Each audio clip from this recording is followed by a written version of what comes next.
Bonjour à tous. Aujourd'hui j'avais envie de vous parler d'un sujet qui me tenait à cœur. On va pas parler de plantes réellement aujourd'hui, mais on va quand même parler de nature. Je voulais vous parler de ma transition vers le zéro déchet. Je suis loin, très très loin d'être exemplaire. La société est comme ça en fait, on est habitué à consommer d'une certaine façon et ne plus le faire c'est assez compliqué. Donc j'y vais pas à pas, je vais pas trop vite parce que je pense qu'il faut aussi laisser son cerveau s'habituer en fait, hein, ça c'est juste chimique. Donc j'y vais pas à pas, à mon rythme en fait. Et puis j'essaye de faire des actions qui peuvent avoir un impact, même minime. Je sais pas vous, mais moi c'est vraiment...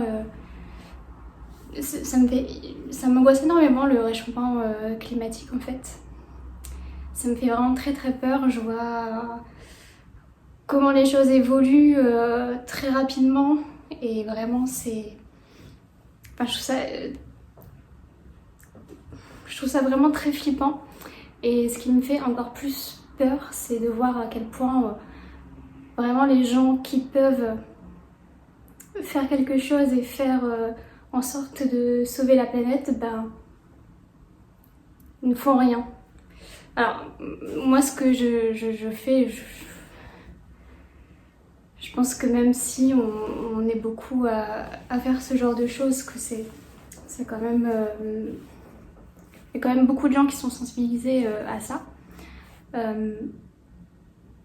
C'est pas ça qui va changer la face du monde. Je pense que c'est pas vraiment nous qui allons sauver le monde. Et c'est vraiment... Moi, ça me met un peu en colère aussi de...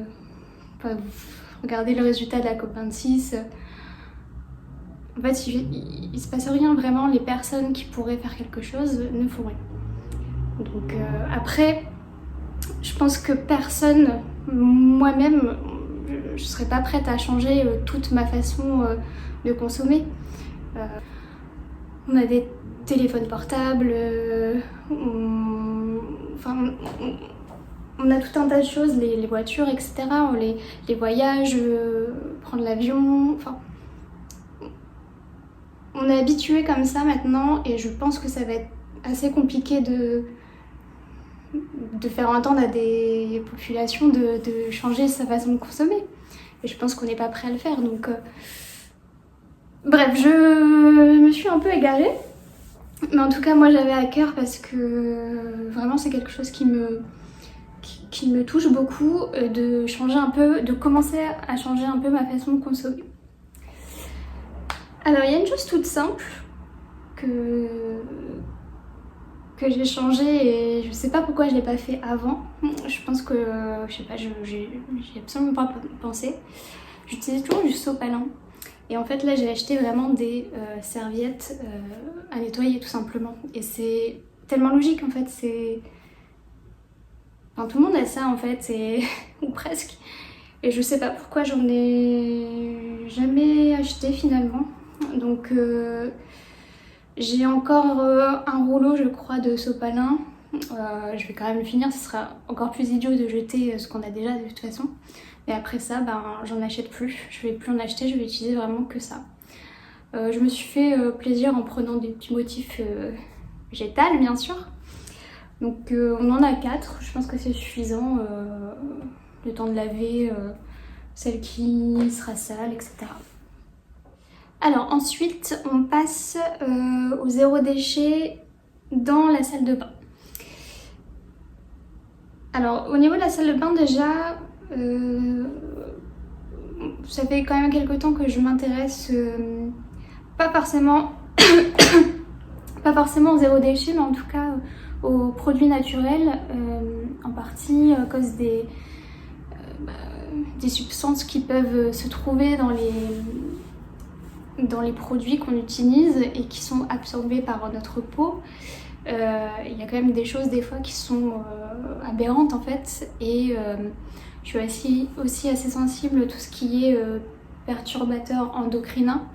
Je me suis pas trop intéressée en détail à ça. J'en ai suffisamment vu pour me dire que bon, il y a peut-être quelque chose à faire. Et aussi en partie parce que moi je souffre d'endométriose et clairement ce genre de perturbateurs, des produits peuvent jouer aussi sur cette maladie. Donc ça fait quelque temps que de toute façon je scanne avec l'application Yuka les produits de ma salle de bain, tout ce qui... J'avais fait un gros tri, tout ce qui était vraiment mauvais avec des substances controversées, j'ai tout balancé. J'ai même pas terminé les pots, j'ai vraiment balancé. Et j'ai gardé vraiment l'essentiel qui était bon avec des produits naturels. Pour faire la transition avec le zéro déchet, alors déjà ça fait un moment que j'utilise les cotons lavables, ça fait 1 ou 2 ans ou peut-être plus, je sais plus. Ça c'est hyper simple, franchement, vous pouvez les garder super longtemps et vraiment c'est top.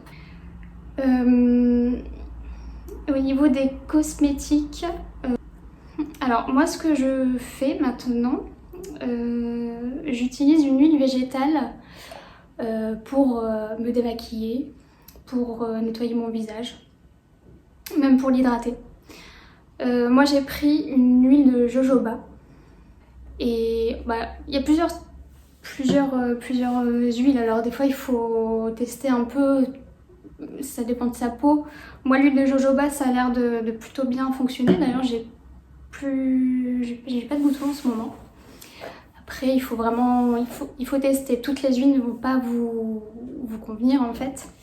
Et donc c'est naturel et puis c'est aussi économique parce que finalement on n'a plus qu'un seul produit pour quasiment tout. Ça dure hyper longtemps. Avec ces huiles vous pouvez même faire des soins sur vos cheveux, etc.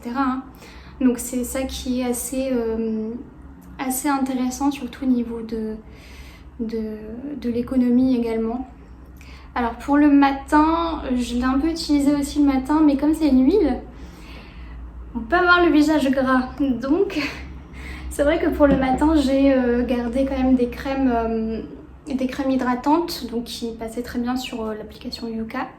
J'ai testé 2 marques en particulier, j'ai testé Typologie, qui est vraiment pas mal, et Save. D'ailleurs il y a Elodie de la chaîne Je Parle Trop qui fait un concours avec eux en ce moment, donc peut-être l'occasion de participer et de tester leurs produits. Donc ils sont aussi vraiment pas mal. Après ce qui me dérange un peu avec ce genre de... Enfin ce qui me dérange, je trouve ça normal. Le prix, il peut être un peu élevé pour la quantité de produits. C'est pour ça que les huiles c'est plutôt sympa au niveau aussi économique, parce qu'il faut aussi penser à son portefeuille. Mais ça reste de très bons produits, des produits naturels. Et comme c'est du made in France, on paye aussi ce genre de prix, quoi. Donc j'ai testé, j'ai bien aimé quand même, j'ai passé plusieurs commandes. Maintenant j'essaye quand même de trouver des alternatives plus économiques aussi. Au niveau des cheveux, donc moi ça fait un petit moment que j'utilise des huiles pour les soins en fait, donc des bains d'huile que je laisse toute une nuit. Et là j'ai décidé de passer au shampoing solide. Alors j'achète toujours des shampoings normaux parce que tout le monde ici n'est pas prêt à passer à ce genre de choses, ce que je peux comprendre. Moi j'ai vraiment décidé de passer le pas, donc je vais tester les shampoings solides. Je me dis que ça va au moins pour moi durer plus longtemps et quoi qu'il arrive acheter moins de bouteilles de shampoing. Et j'ai aussi pris un après-shampoing démêlant parce que donc, pareil, je voudrais arrêter les démêlants qu'on trouve dans le commerce. Mais je peux pas arrêter complètement le démêlant parce que quand mes cheveux sont mouillés, c'est très compliqué de les coiffer. Donc j'ai pas encore testé, mais j'espère que ça va bien fonctionner. Les deux sont made in France et viennent de savonnerie artisanale. Après vous avez aussi les déodorants, ça c'est pareil, ça fait longtemps que je prends plus déjà de antitranspirants. Pareil pour les substances qu'ils ont qui peuvent être cancérigènes. Je prends donc des déodorants que je scanne à chaque fois avec l'application Yuka. Et je prends du coup que des déodorants, alors déjà des déodorants billes pour éviter les aérosols, sans sel d'aluminium, tout ça. Donc vraiment, c'est pas une action antitranspirante du coup, mais de toute façon la transpiration elle est là, c'est une bonne raison. Donc j'ai déjà testé aussi les déodorants solides, donc c'est sous forme de crème. J'ai bien aimé, j'ai pas encore réitéré l'expérience parce que c'est pas facile à trouver. Pareil, encore une fois, c'est des choses qui sont un peu chères. Mais ça avait plutôt bien fonctionné. Il faut laisser un peu de temps à la peau de s'habituer parce que sur le moment, vous allez vous dire en fait, ça marche pas, je transpire, je pue. Mais il faut juste laisser le corps s'habituer en fait à ce genre de produit aussi. Voilà, donc ça c'est pas mal aussi. Ensuite, en termes de produits ménagers, ça fait longtemps aussi que j'utilise tout ce qui est bicarbonate et vinaigre blanc. J'ai quelques produits quand même plus agressifs, notamment pour le calcaire. Parce que j'ai ici une eau très calcaire et ma petite recette de vinaigre blanc et de bicarbonate n'est pas suffisamment efficace pour enlever tout le calcaire de la salle de bain. Donc là-dessus je continue pour l'instant à acheter ce genre de produit. Je vais tester d'autres choses, je verrai si je trouve une alternative plus naturelle et efficace. Mais c'est vrai que pour l'instant, j'ai pas trouvé. Donc là, encore une fois, vous voyez, je suis pas du tout irréprochable. Et clairement, j'ai besoin que tout soit propre. Donc les traces de calcaire, je peux pas. Donc pour l'instant, on reste sur des produits un peu chimiques. Alors au niveau des lessives maintenant, je viens juste de la recevoir, je pense que vous connaissez. C'est la marque Les Petits Bidons. Alors c'est pas parfait, oui c'est une bouteille en plastique, maintenant c'est du plastique recyclable, issu des déchets plastiques recyclés. Alors il y a aussi un peu une polémique sur tout ce qui était produits recyclés qui polluaient quand même. Après voilà, si on veut vraiment être parfait, il faudrait faire sa lessive soi-même et les mettre dans des bocaux en verre à chaque fois. Bon, un jour peut-être, mais c'est vrai que là, j'en suis pas encore là dans ma démarche. Donc pour l'instant, j'ai besoin encore d'avoir des produits tout faits parce que manque de temps, manque d'envie aussi. Et voilà. Donc j'avais vu d'autres marques de lessive, pareil écologiques, entreprises françaises, tout ça. Je vais pas les citer parce que leur démarche est très bien. C'est pas le souci, c'est juste le produit ne correspondait pas à mes attentes. Ce qui m'intéressait, c'était leur capsule. Donc c'est la lessive en capsule. Moi qui suis flemmarde, j'adore. Sauf que, en fait, alors les capsules en question ne sont pas en plastique comme on peut trouver dans les marques du commerce. Mais, alors je pourrais plus vous dire la substance, mais ça reste une substance, en creusant un petit peu, qui, j'ai lu, qui polluait la nappe phréatique. Donc, je suis passée sur la lessive liquide, les petits bidons. Et après, au niveau du prix, franchement, c'est absolument pas plus cher que ce que vous allez trouver dans le commerce en fait. Parce que là, une bouteille comme ça, alors sur le site, au niveau de l'abonnement, ça serait une bouteille tous les 2 mois par rapport au nombre de machines que je fais. Et ça coûte 11,90 €. Donc c'est les prix qu'on retrouve dans n'importe quel commerce et sur des lessives avec des dérivés de pétrole et des choses qui ne sont pas très bonnes pour la santé. Et d'ailleurs, on ne les connaît même pas parce qu'ils n'ont pas l'obligation d'afficher tous leurs ingrédients.